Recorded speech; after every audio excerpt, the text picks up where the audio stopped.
In this video, I'm going to break down 3 things that most crypto channels won't tell you.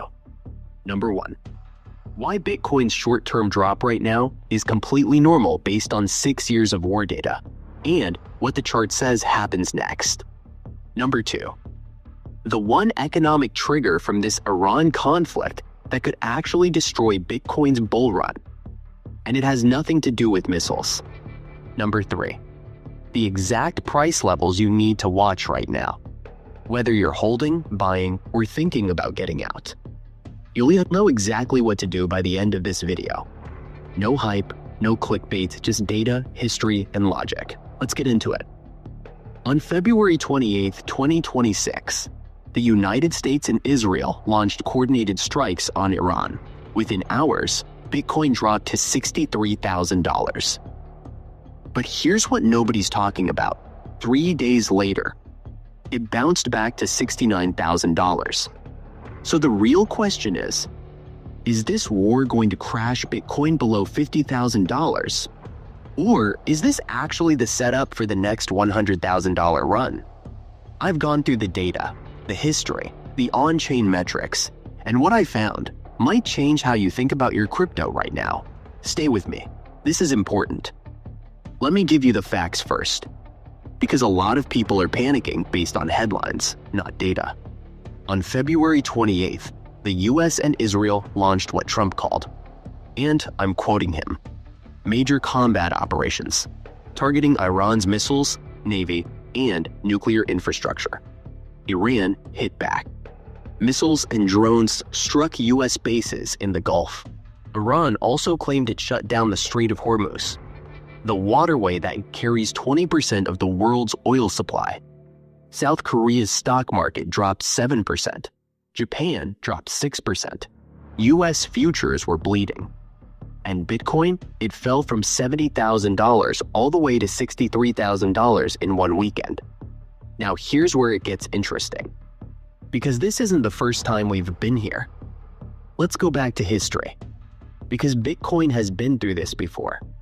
In 2020, when the US killed Iranian General Qasem Soleimani, Bitcoin dropped sharply, then recovered completely within 2 weeks.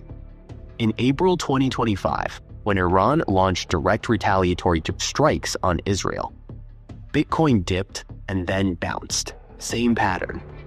In June 2025, Israel's Operation Midnight Hammer hit Iran. Bitcoin was trading at $110,000 at the time. It dropped to $103,000, a 6% correction. And then, within 2 months, it rallied 62% and hit new all-time highs. Let me say that again. 62% rally after a war started. So the pattern here is clear. Short term, war equals panic equals sell-off. Long term, war equals money printing equals inflation equals Bitcoin goes up. But 2026 is different, and here's why you need to pay attention. Right now, the market is more fragile than it was in 2025. Bitcoin has already lost 33% from its highs since October. We were at $100,000. We're now sitting around $67,000. On-chain data from CryptoQuant shows something called short-term holder SOPR below 1.0, which in plain English means people who bought recently are already selling at a loss just to get out. That's fear, real fear. And there's another problem: oil.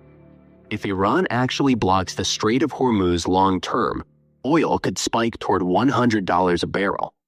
That means inflation goes up. That means the Federal Reserve keeps interest rates high. Right now, markets are pricing in an 89% chance the Fed holds rates unchanged in April.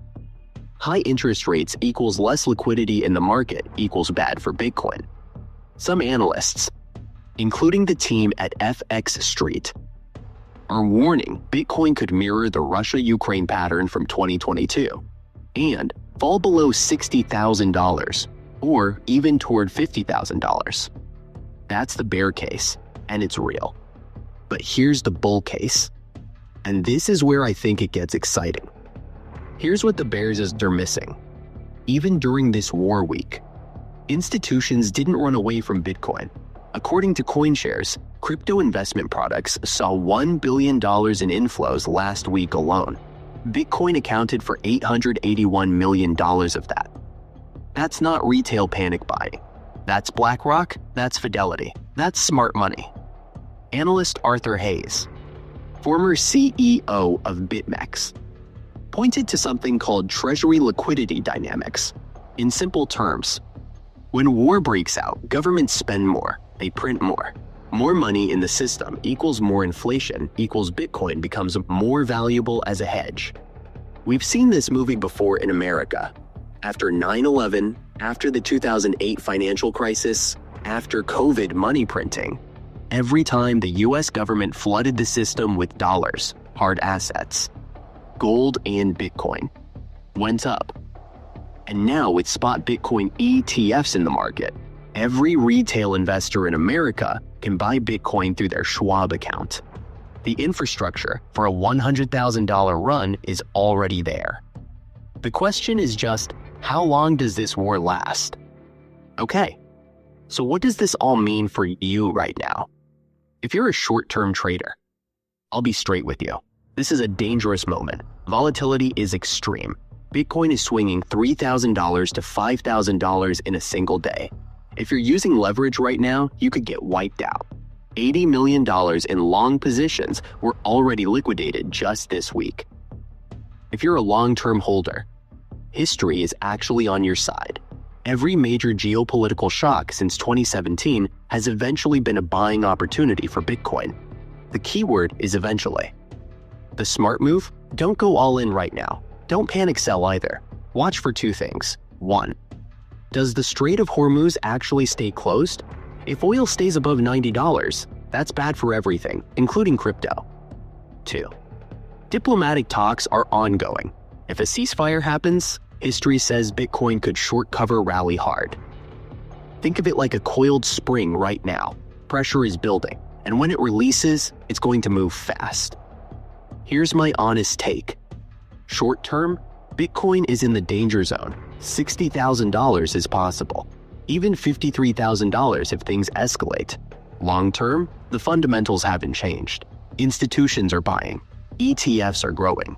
And war historically inflates the money supply, which has always been rocket fuel for Bitcoin. The war started 4 days ago. We're in the middle of it. Nobody knows exactly how this plays out. And anyone who tells you they do is lying to you. What I do know is this. The people who stay informed and stay calm are the ones who come out ahead when the dust settles. If you found this valuable, drop a like. It literally helps more Americans find this video. Subscribe if you want me to keep tracking this war's impact on your wallets. And comment below. Do you think Bitcoin hits $100,000 in 2026? Or are we going lower first? I'll see you in the next one.